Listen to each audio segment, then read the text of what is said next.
जी हाँ दोस्तों, आपको बहुत बेसब्री से इंतज़ार था कि हाई कोर्ट का सिलेबस क्या है। तो देखिए, मैं आपसे यही कहूँगा कि हाई कोर्ट का सिलेबस जो है बहुत ही ईज़ी है। जैसे हम बात करते हैं यहाँ पर सबसे पहले कि इंग्लिश में क्या पूछा जाएगा। तो इंग्लिश की यदि हम बात करें तो आप पहले तो इसका स्क्रीनशॉट ले सकते हैं, इसके बाद मैं आपको बताता हूँ, ठीक है? चलिए, सबसे पहले इंग्लिश ग्रामर आएगी, मतलब जो टेंस वगैरह होते हैं, पार्ट्स ऑफ स्पीच होती है वो आएगी। इसके बाद एंटोनियम सिनोनियम आते हैं, ठीक है? जो एंटोनियम सिनोनियम है यानी हिंदी में बोलते हैं इनको पर्यायवाची और विलोम शब्द। और फिर आएगा रेडिएशन कंपैरिजन, ठीक है ना? कंपैरिजन मतलब कहने का यह है कि आपको एक पैसेज दे दिया जाएगा और उस पैसेज में से ही क्वेश्चन आंसर आपसे पूछेगा। फिर है आपका वोकेबलरी, मतलब मीनिंग पोर्शन, आपको मीनिंग रटने हैं, ठीक है? यानी ये पूछा जाएगा। फिर प्रीपोजिशन जो आप पढ़ते हैं ना, ऑन का प्रयोग कहाँ होगा, ऑफ का कहाँ होगा, द का कहाँ होगा, ठीक है ना? या जो भी है, तो ये प्रीपोजिशन का चैप्टर आपसे पूछा जाएगा। फिर एरर डिटेक्शन, मतलब जो है कि आपको सेंटेंस दे देगा और उसमें से पूछेगा कि बताइए इस कौन से पार्ट में एरर है, कहाँ पर एरर है, ये आपसे पूछेगा। नेक्स्ट अगर हम बात करें तो वो इस प्रकार है कि आपसे पूछेगा इंग्लिश में एक्टिव पैसिव, ठीक है ना? एक्टिव पैसिव वॉइस, ठीक है ना? आपने कक्षा 7, 8, 9, 10, 11, 12 में खूब पढ़े होंगे। एक्टिव पैसिव पूछेगा। डायरेक्ट इनडायरेक्ट स्पीच पूछेगा, ठीक है? यानी डायरेक्ट इनडायरेक्ट और फिल इन द ब्लैंक, यानी रिक्त स्थान आएगा और उस रिक्त स्थान में क्या भरा जाएगा, 4 ऑप्शनों के अनुसार ये आपसे पूछेगा, ठीक है? वहीं यदि हम बात करें तो सेंटेंस अरेंजमेंट आएगा, वाक्य को शुद्ध करने के लिए पूछेगा। ईडियम फ्रेज, जिसको हम हिंदी में बोल देते हैं मुहावरे या लोकोक्ति, ये वाला पोर्शन आपसे पूछा जाएगा।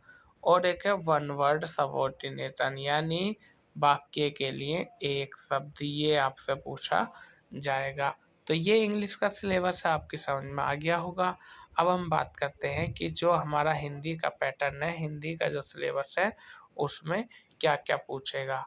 तो देखिए, हिंदी में उपसर्ग और प्रत्यय पूछेगा, संधि और संधि का विच्छेद पूछेगा, शब्द युग्म पूछेगा, अनेकार्थी शब्द पूछेगा, मुहावरे लोकोक्ति पूछेगा, पत्र एवं निबंध से संबंधित 1-2 क्वेश्चन पूछेगा और सामाजिक पदों की रचना और समास पूछेगा भैया, ये समास। और वाक्य के लिए एक सार्थक शब्द, यानी जिसको हम इंग्लिश में बोलते हैं वन वर्ड, ये आपसे पूछेगा। इसके बाद यदि हम बात करें तो आपसे और हिंदी में क्या-क्या पूछेगा, तत्सम तद्भव शब्द पूछेगा और साथ में देशज और विदेशज शब्द भी आपसे पूछेगा। वाक्य शुद्धि, मतलब गलत वाक्य दे देगा और शुद्ध वाक्य पूछेगा, कौन सा शुद्ध है, कौन सा गलत है। वाच्य आएगा, यानी कृत वाच्य, कर्म वाच्य, भाव वाच्य। जैसे वाच्य 3 प्रकार के होते हैं ना, इनसे संबंधित क्वेश्चन आएगा। वहीं यदि हम बात करें तो क्रिया चैप्टर आएगा, वर्ब यानी सकर्मक क्रिया, अकर्मक क्रिया, पूर्वकालिक क्रिया, ये आपसे पूछने वाला है।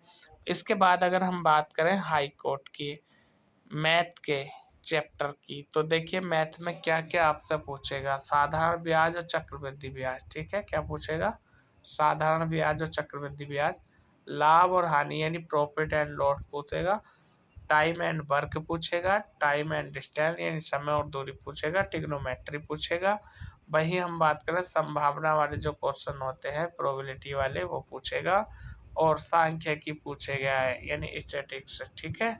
ये मैथ में पूछेगा। आगे यदि हम बात करें तो और मैथ में क्या पूछेगा, और पूछेगा आपसे मैथ में कि संख्या प्रणाली मतलब नंबर सिस्टम के सवाल आपसे पूछेगा। सिंप्लीकेशन यानी सरलीकरण के सवाल आएंगे, सरलीकरण के बारे में आपसे पूछेगा। एचसीएफ यानी लैसे मैसे के चैप्टर में से सवाल पूछेगा।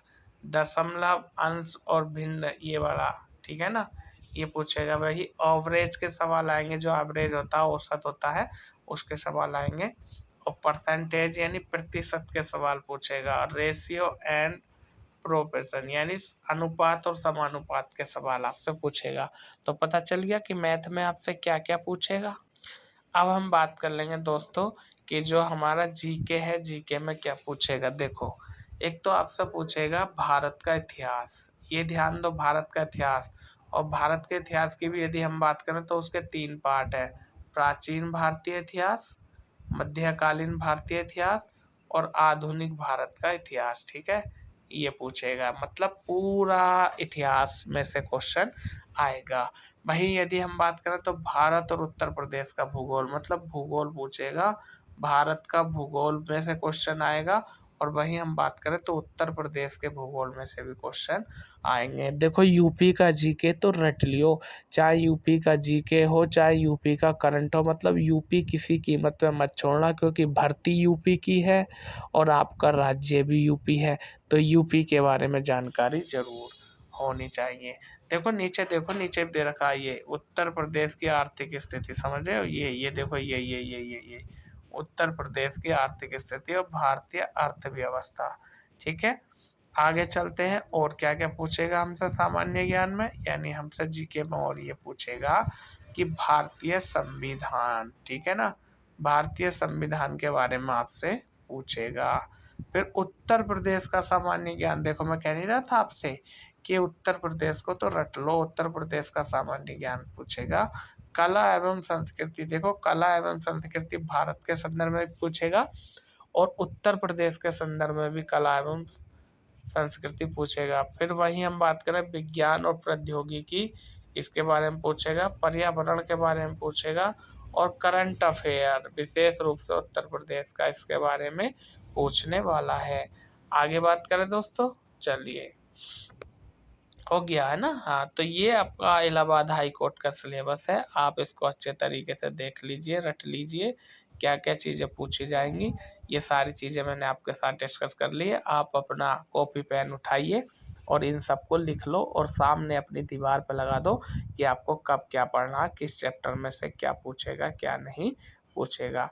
तो दोस्तों, यदि आपने चैनल को अभी तक सब्सक्राइब नहीं किया है तो सब्सक्राइब कर लीजिए, क्योंकि हम भी इलाहाबाद हाई कोर्ट से संबंधित क्लासें यूट्यूब पर फ्री ऑफ कोर्स डाल रहे हैं। तो थैंक यू, धन्यवाद।